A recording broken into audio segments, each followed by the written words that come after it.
This is The Fifth Estate, a conversation between young African scholars from the Fort Hall School of Government and Professor Mutahi Ngunyi. This week, Uhuru was accused of revisiting. In fact, he was accused of arresting the deputy CJ because he was revisiting.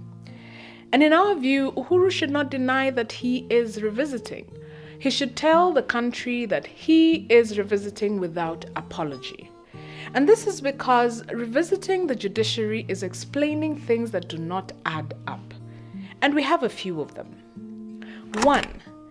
There were claims that Uhuru's first election was nullified based on fake documents at the Supreme Court. It is also claimed that the old DCI was unable to investigate. This anomaly should be revisited. 2. There were unconfirmed reports of contact between the Supreme Court and the opposition. And this is how the presidential results were nullified. The DPP should revisit this claim and establish its truthfulness. 3. Justice Maraga traveled to Lithuania for a conference after the nullification, according to Honorable Ngujiri Wambugu. This fueled speculation because of a man called George Soros. The DPP should revisit this claim. The public needs answers. What is our point here? Revisiting is not revenge. It is establishing the truth. And the judiciary has 50 shades of truths. They told us that corruption is worse than murder. That is why they locked up some earthlings for weeks in the filthy cells without bail. Then we arrested the deputy CJ on corruption allegations, and their standards changed. She got bail at night.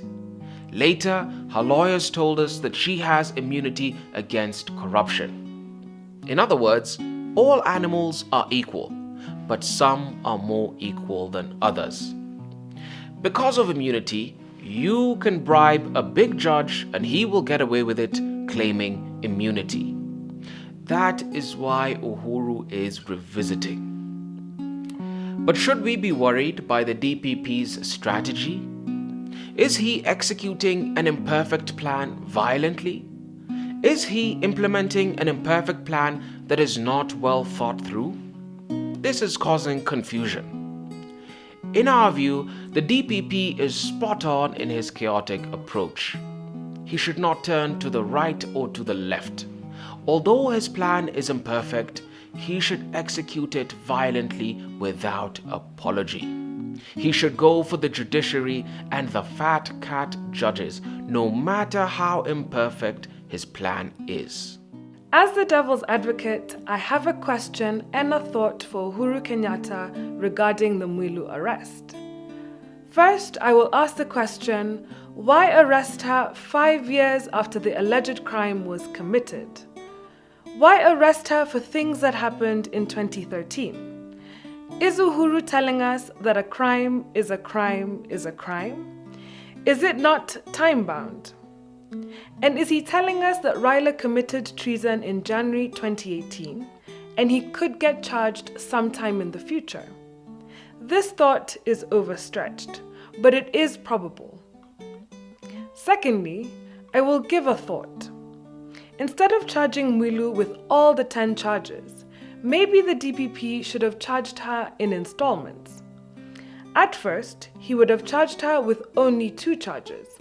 And because the courts would have shielded and released her, DPP would have then rearrested her and charged her with another 2 charges. If they were to release her again, he would then rearrest her and charge her with the remaining 6 charges. And the idea here is to tire and expose the judiciary. If the judiciary is a stumbling block in the war on corruption, Uhuru should use unorthodox methods, including dividing them. A few weeks ago, we asked Uhuru Kenyatta this question. Will you tire? Will you tire if the war on corruption divides the country and you are left standing alone? Will you tire if you arrest the deputy CJ and the plot collapses? Will you tire if they tell you that the deputy CJ has immunity against corruption? That you cannot charge her even if she's wrong? If Uhuru is left standing alone in the war on corruption, he should remember the words of the original Martin Luther when he taught us this: one man with God is a majority. Uhuru standing alone with God constitutes a majority. He should not tire. But there is one more thing. If Mwilu is innocent, she should step aside until she's cleared. If Nancy Baraza stepped aside for slapping a watchman or whatever she did, accusations of corruption are worse. If Mwilu does not clear her name, the public will develop a trust deficit around her. And if 44 lawyers from opposition represented her, the question in the mind of the public is whether she's neutral or not. And this is why she should step aside. The judiciary is a corruption swamp. It needs to be drained. And yes, Uhuru should revisit it unapologetically because the public needs answers. Did Maraga nullify the August election using fake documents? We need answers. Did the Supreme Court have any contact with opposition during the nullification of the August election? We need answers. Did Mwilu do corruption as alleged by the DPP? We need closure to this particular claim. If her lawyers are all from NASA, can I trust her to be fair if I am from Jubilee? And can I trust her to be fair if the DPP has charged her in a corruption court suggesting that she sells justice? We need answers to all these questions.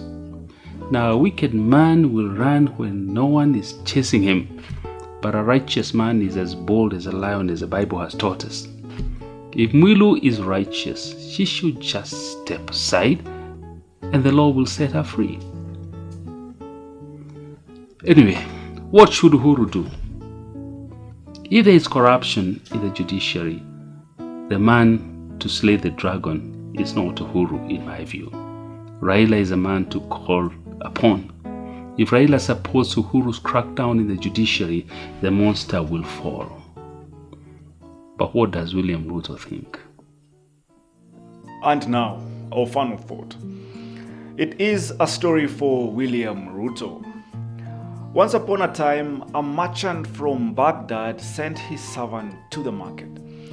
Shortly, the servant returned, trembling and breathless. He said to his master, "When I was at the market, I was pushed by a woman in the crowd. And when I turned, I saw it was death that pushed me. She looked at me and threatened me.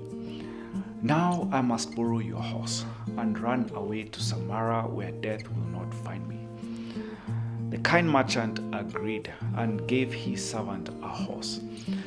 Then the merchant went to the market where he saw death mingling with the crowds. Annoyed, the merchant asked Death why she had threatened his servant, and the response was surprising. Death said, "I was surprised to see your servant in Baghdad because I have an appointment with him tonight in Samara." The servant borrowed a horse to go to Samara. What he did not know was that he was riding to his death. If he stayed in Baghdad, he would have lived. To William Ruto, therefore, do not panic like this servant. And if you do, you will ride your horse to a place of political death.